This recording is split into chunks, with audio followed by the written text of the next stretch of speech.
Yo les gars, j'espère que vous allez bien. Aujourd'hui, on se retrouve pour la deuxième vidéo sur mon voyage à Paris. La première est disponible, donc n'hésitez pas à aller la voir avant de débuter celle-ci.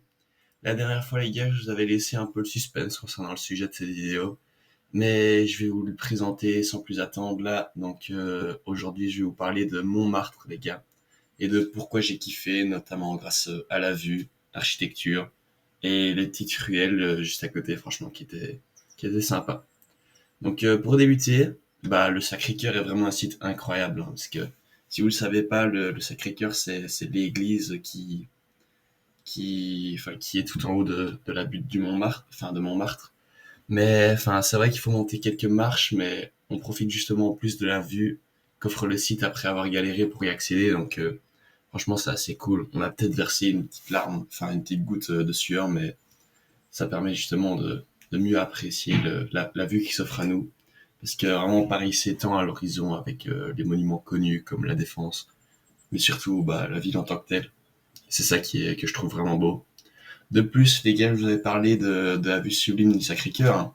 Mais comme je vous l'ai dit, avant tout, c'est une église qui est vraiment magnifique, hein. C'est un style romano-byzantin avec des toits en forme de dôme comme ça, et c'est la couleur très pure, un peu blanc comme ça.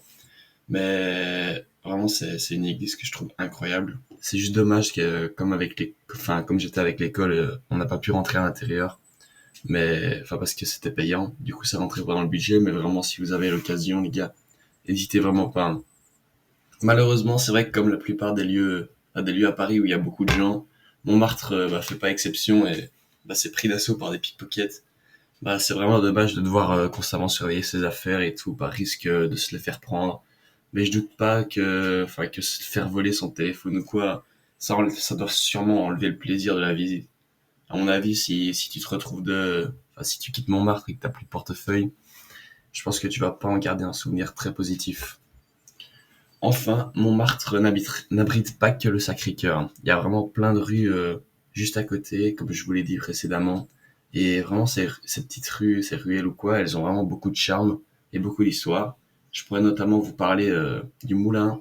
C'est un restaurant. Enfin, le nom du restaurant, c'est Le Moulin de la Galette, mais en fait, c'est un restaurant enfin, sur son toit, il y a un petit moulin. Et du coup, vraiment, ça donne beaucoup de cachet au restaurant. Vraiment, c'est assez sympathique. Il y a aussi une place avec beaucoup d'artistes qui vendent leurs créations ou quoi sur les toiles. Et vraiment, enfin, en tout cas, personnellement, je trouve que c'est ça le vrai Paris. C'est vraiment une ambiance très positive, on, on ressent vraiment du plaisir en visitant ces rues. Il me semble que j'ai tout dit, hein. Écoutez, je pense que vous comprenez désormais pourquoi Montmartre fut une super belle expérience pour moi, les gars. Donc voilà, c'était la dernière vidéo sur mon voyage à Paris. Mais je vais sûrement en refaire d'autres qui vont venir au fur et à mesure de ma progression sur YouTube, les gars. Road to 1 million d'abonnés. On s'abonne, on met la cloche, on n'hésite pas. Ciao les potes.